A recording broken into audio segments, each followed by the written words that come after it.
round up.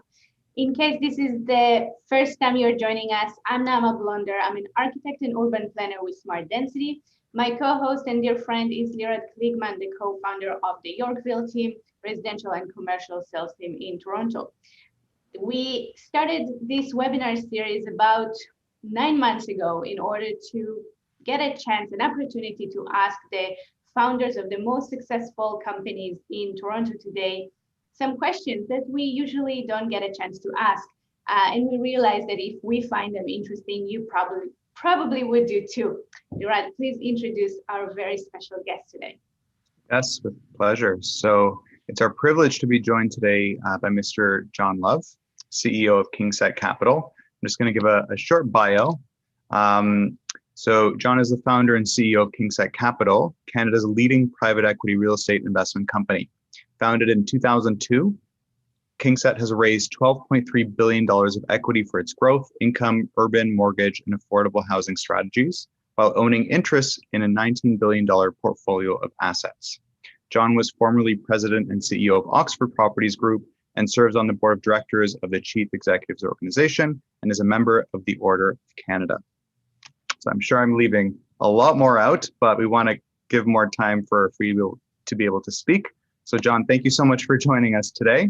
And my first question is always, so take us back to the early days and what is it that really inspired you to enter real estate?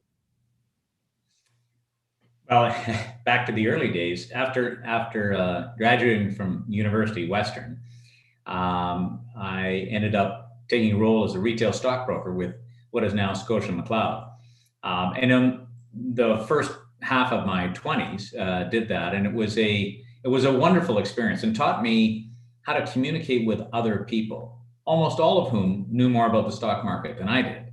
But it was the beginning of me really understanding how to communicate concepts, how to build relationships, and how to respect people's wishes. After having done that for about 5 years, I decided to do something different and joined Oxford in the leasing as a leasing coordinator in Toronto in 1980. So it was a long time ago. And on and went after that. And so you joined Oxford and you rose through the ranks and ended up as president and CEO of the company. So that's quite the journey. And as I understand it, you sold it off to OMERS in 2001, which was a pretty big sale. So you exited Oxford, and what led you to decide to start Kingsett so shortly after? Well, there's two other pieces to the puzzle. Oxford was founded by my father. And so in 1980, when I was casting about to do something different, I said, maybe I could join Oxford. And he said, yeah, go see this guy. And I did. And so that story sort of unfolded. And I was blessed with having some great mentors and some great opportunities, on the way through. After having sold Oxford in 2001, and I found myself newly unemployed. I called it on sabbatical because smart people take sabbaticals, lawyers and professors. So I was at the time 47, and it was too early to do nothing. And after the sale of Oxford, and I left, I took 6 months off, went with my wife. We went dark, basically appliance free. And it was we had quite a remarkable time. Then I came back and went around to see some of the relationships I built at Oxford, and ended up coming up with the idea to start what was effectively an opportunity fund in 2002. And I was, very blessed to have the support of some of the large institutional partners that Oxford had developed a relationship with over, 20 years prior. And it's been a great joy to me to sort of build Kingsett and around the, very remarkable team we've been able to put together, and the support of a really wide range of stakeholders to make it all happen. Can you share with us how did you define the niche of Kingsett, and what was the pitch in the early days? How did you when you talked about Kingsett in the early days, how did you describe in what way it's different from Oxford or different funds? So, it's a great question. Well, first of all, so I come back after 6 months, and I had in April 15th of 2002, and I had my April 15th list. So when I'd left Oxford and I went away for kind of 6 months, I thought I would forget everybody, including my own name. So I wrote down a list on a piece of foolscap of everybody I should have a coffee with.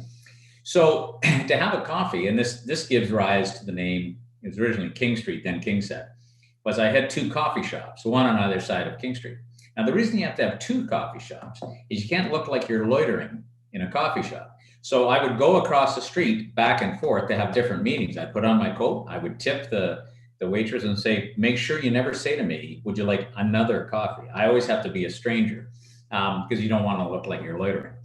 Anyway, as I went through and had my meetings, my coffees, and just listened to what people were interested in and thinking, it was clear that in the large institutional group, they had an allocation for an investment allocation for opportunity class Canada, but not an obvious execution vehicle. And that's a lot of the work that that we had been doing at Oxford, buying portfolios and taking opportunities and stuff like that. So I said, what if we were to fill that role? And that gave rise to Kingsett's first growth fund. Now, we call it a growth fund, not an opportunity fund, because, well, we're Canadians, we don't take advantage of anybody. So it was about a growth strategy. And could I put together a team? Could that team source, execute, and exit growth styled investment opportunities in the real estate space? And so April 15th, I started May 15th, we had an LOI signed. By May, I had a team. And in the summer of 2002, off we went. And so it is, when you, I didn't know exactly what I was going to do, because it wasn't really up to me to tell the market what was needed. It was up to me to listen to the market, to listen what people were thinking about, where I thought I might, with a team, have competitive skills to provide a solution to someone who wanted a solution. And, sometimes people say, well, you were pretty lucky to do this and that. Well, luck is just an opportunity recognized. And, learning how to listen to other people and listen to those opportunities is a core tenet of any successful entrepreneur. Which leads me, and that will be a little bit of back and forth in the timeline, but it leads me to 2020 when Kingsett announces the Affordable Housing Fund. And I'm interested about it from the business perspective of it, because some would say perhaps it's not the best return on investment, or why would you do an affordable housing fund? So can you take us through the opportunity that you saw and how you pitched that fund to those who perhaps more skeptical? So, there is growing interest among a broad base of investors in looking at more than just a narrow bottom line. And sometimes it's a double bottom line, a triple bottom line. You've heard those phrases before. The challenge is with, something like housing. Housing is critical to solve, to make any community work. And if you can make some contribution, we're obviously not going to change the world, but if you can make some contribution into helping housing affordability in any community, it's going to make that community better. So, and that affects every other investment you might have in that community. So with the affordable housing strategy, we solicited the support of two of our major institutional investors, and then our high net worth crowd. And the objective is, can we build a better product with a better community and hope to achieve, reasonable returns? Because again, for anything to be sustainable, it can't be a charitable donation. It has to stand on some financial footprint. But the value add is, can you create a better product? And most importantly, in that product create a better community, having the right social and physical services in that infrastructure to service the needs of that community. So that's the mandate of the fund. We're working on it aggressively as we speak. I just had a 2-hour meeting this morning with the guys on some of the stuff they're doing. It's very exciting. And, it's going to take time. It's going to take work. It's going to be difficult. But tackling and having, a stake in the game of going after some affordable housing solutions is something that a lot of the real estate community is doing. My hat's off to all of those participants, because I think we can make a meaningful difference collectively. That's really fantastic and encouraging to hear. I think with the collective efforts of all of these leaders, there's going to be material change. So that's wonderful. I'm wondering, Jon, if you can take us back to the earlier days, or even the mid days of Kingsett, and take us through a significant challenge that you experienced and how you got through it. So I'll go back a little farther if I can. I mean, probably the most challenging time in my career was in the early 90s. What was going on at the time is there was a very severe real estate recession caused by significant oversupply of primarily office space. And so rents in downtown Toronto went from $32 to $3. You saw a collapse of your revenue, and tenants were struggling and failing, and so on and so forth. And it was everything that you tried to do in the first half of 1992 didn't work. Now I had one really interesting deal set up, and we signed it on April 1st, 1992. On April 2nd, 1992, Olympia, New York declared CCAA. That put the end to my April 1st transaction. Anyway, so by the summer of 92, things were difficult. And it was the first time in my career we couldn't make the full interest payment on a mortgage. So I had to go up and see the lender and tell him that we had a problem. So they were up on Bloor Street. It was a hot day. I'm in a cab, there's no air conditioning. I'm sweating like crazy anyway. We get into the room. I sit down and say, look, we don't have enough money to pay all of the mortgage due on July 5th. But we have some of the money, which obviously we'll give you. But then we have a couple ideas, if you might just listen to these ideas, on how we think we could help make some more interest payments, and so on and so forth. So we went through that discussion, and I was very nervous. I didn't know whether the person was going to hit me with a baseball bat or, whatever. So to go leave the meeting, he said, thank you. So I stopped and I said, thank you. And he said, Sean, we have 3 kinds of borrowers. The first kind borrow money and pay us back, and we like that. The second kind borrow money, have a problem, don't tell us, and obfuscate or hurt our collateral, whatever, and we go out of our way to hurt them. I'm waiting for who's the third kind. He says the third kind are people that have a problem, come in, tell us, have some solutions to offer, and we'll work with them and we'll work with you. That set the tone for what happened in the ensuing 5 years, because it then became apparent that if we were transparent and solution driven, notwithstanding there was all sorts of different financial stresses, that everybody would work with us, and everybody did. And it was, Oxford never went through CCAA, but it faced the same headwinds that all the others that went through CCAA went through. But our strategy was different. We were open, we were flexible, we were doing all sorts of things. We took, big salary cuts, so that would help. And we did all sorts of things. And you know what? People did the right thing. And at the end of the day, everybody got their money. So it was, so that was on the business side. Meanwhile, at the same time, I got 250 employees relying on Oxford for their family's livelihood.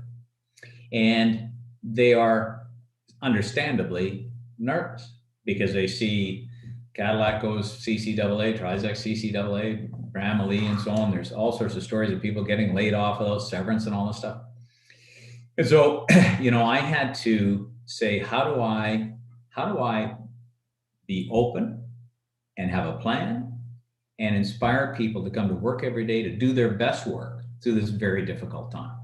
And so, that was the most interesting, stimulating, and challenging part of my career. That's a wonderful story. And so is that spirit of collaboration and working together with different partners, did that then flow through to the way that you did business and looked at opportunities and work with partners moving forward? Yeah, so our whole zeitgeist, all of my experience is about relationships, building relationships, because those very strong long-term relationships, this is a small country. This is a small group of business professionals, and I don't care what industry you're in, as you grow through whatever industry you are in, you bump into those same people, again and again. They may change team jerseys, but it's the same people.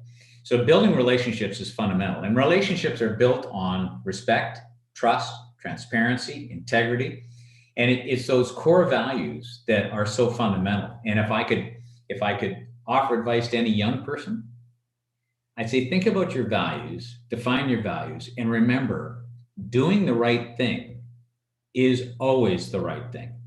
Because if you play that long game, it turns out the game works in your favor. And building those relationships, using your values, that's been instrumental both in the Oxford story and then, of course, in Kingsett. I heard the interview that you had with Nurit Altman 2 years ago, and I have two following up questions on that interview. But let's focus on relationships and what other advice. And you mentioned at the age of 47. Our audience today is usually, I would say mid-30s to mid-40s. What other piece of actionable advice you could give them, perhaps under the umbrella of relationships, but what other, 3 top tips that you could think of? So I'd probably offer that, the strongest piece of advice is, and of course, this is sort of I'll give you a pre and post-pandemic piece of advice, and then I'll give you something for now. But turns out I eat lunch every day. But what I do is I eat lunch with somebody different every day. And, it doesn't really matter who that person is, whether it's, your neighbor or your lawyer or your cousin or some business person or a colleague or whatever. As you build a network and you're out and about, you learn, you hear, you build relationships, you build associations. And those things are hugely important. I was never one, to play golf games on Saturday with business people or, go to a basketball game or whatever. I don't know, because I had kids and I'd rather be with them. But at lunch, I had lunch every day and I had lunch out every day. And so it is, and that sounds, you sort of go, yeah, okay, I get that. Well, actually, you go try and do that. That's 5 lunches a week, 20 lunches a month. It's a big volume of people you're seeing, and that's how you build relationships. In today's world, I tell all our people, go Zoom someone, not with an agenda, but just say, hey, I'm just checking in. How are you? Have you got 15 minutes? What's going on? And, you can find something to complain about. You can find something to dream about. And you can find something that maybe you can collaborate about. And it's interesting. And what I'm missing the most in this lockdown is in my lunch, 90 minutes, I'd have, with most people, I'd have an 11-minute agenda, which means I had 79 minutes to learn other ways we could work together, collaborate, hang out together, have fun, tell a joke, whatever. Now, Zoom, it's 11 o'clock, people go on 11, and boom, how are you? 11:30, got to go, done. So all of the soft stuff is tough. So to replace the soft stuff, just have a Zoom date, for now. Once we can go back to lunch, I think we will. But for now, and again, it doesn't matter who it is. And it's amazing in a period of uncertainty. If you just say, I just want to see how you doing. Right? So that would be my number one tip for building relationships. The number 2 thing is when you see someone, have some things in your arsenal. In other words, have something that's of interest or might be of interest to that person. Have a piece of information, have a perspective, have a view. Be aware, because like I often see young people because they want to network and they told they should network, so they come see me and so on and so forth, and then they're there and they go, I don't know what to do. So I say, you should have something to tell me, something you might think I found interesting. You might give me your view on, I don't care, whatever. So think about not just seeing people, but when you see them, have something that might be interesting, controversial. And I don't even care if it's your opinion on, the last Leafs game, but have something for people. So those would be sort of the two things, that building relationships. And the third one is, it's always nice if you say to someone, what can I do for you? And it's very disarming. Few people say that. But is there anything I can do for you? People go, I don't know. I haven't thought about that. But you know what? Everybody likes you if you say that. So, have something, see what you can do to help them, and, get out there. I think we can stop the webinar right here. It was brilliant. Thank you. So the last is all the same price. The last thing I picked up from your interview with Nurit was that you mentioned three things in the real estate market that could achieve more affordability, and that these are the main three things you mentioned as should be the next focus. I don't know if you remember, but let me remind you. The first one was building in the neighborhoods, intensifying the neighborhoods. The second one was transit and connect to, more rapid transit to Hamilton, to Oshawa. And the third one was our avenues. And I think looking back, the interview for the audience, the interview that I'm referring to was 2 years ago. I can put a link in the chat box for you to take a look. Looking back 2 years, I think it's a very interesting perspective.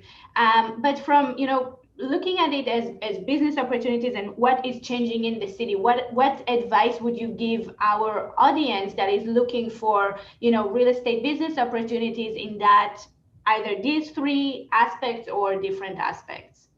But now what you're talking about, I was asked the question about, what would you do about housing strategy? Okay. And I start off with, housing is nothing more complicated than demand and supply. Now, demand is elevated because we've got the federal government, rightly so, encouraging the buildup of new Canadians and jobs and so on. Like, that's all good news.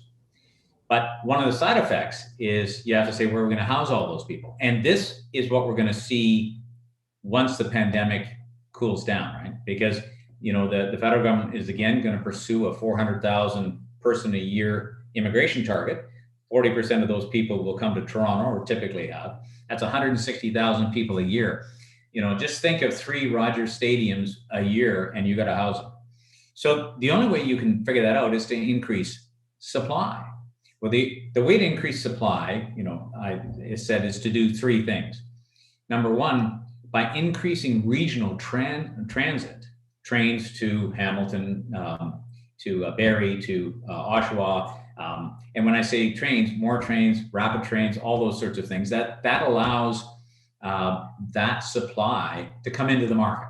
Because if you thought, well, I can go to downtown Hamilton in 40 minutes and it's, every 15 minutes, that, Hamilton all of a sudden maybe becomes an opportunity for my family. Okay, so that's number one.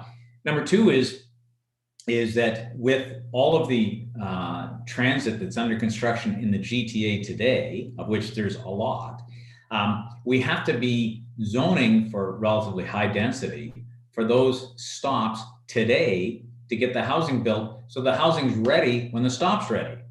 And so that's number two. And then the third thing is I would pre-zone basically every major boulevard. So whether that be, Bloor, King, Queen, Dufferin, Lawrence, blah, blah, blah, blah, blah, and think about how to pre-zone those so that the vendor of land and the buyer of land could say, well, I know I can build on this section, a 6-story building, this is a 4, that's a 12, whatever it is.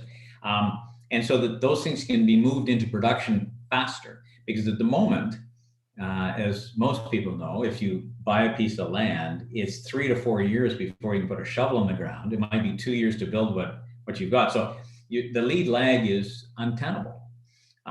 We've just recently had council approve our zoning for our Golden Mile project in Scarborough, Eglinton Square.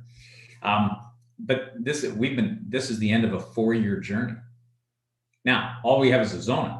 Next up is another 2, so we have to encourage our leaders to accelerate, the approval process, the zoning, and really focus on areas of public transit, because you cannot build a great city on private transportation.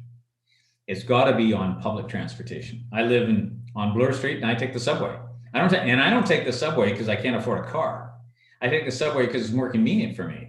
And, I'm a block walk. I'm, I don't know, 4 stops or whatever I am, 5 stops. I get off and I don't know, it kind of gives me energy, and it's quick and reliable. And I don't have to worry about snow or, any of those other things. So, but we need way more of that, and we need it faster, and so on and so forth.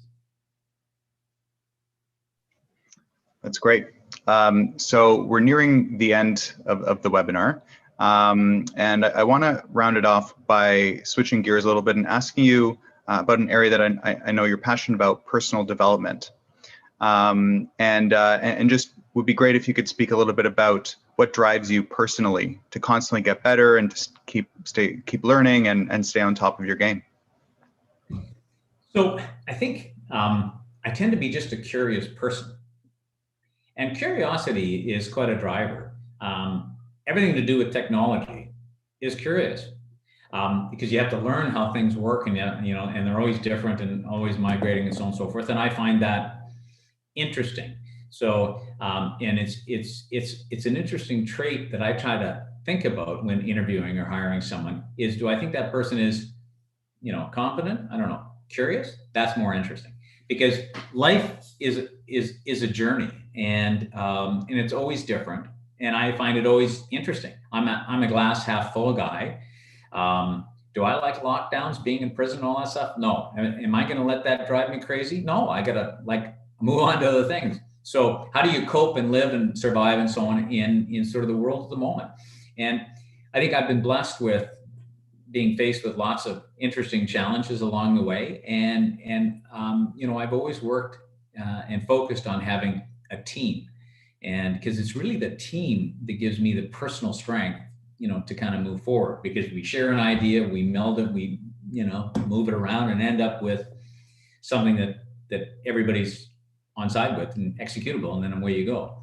But it is, and I don't care whether it's your work life, or your personal life, or whatever. I'm curious about all sorts of things.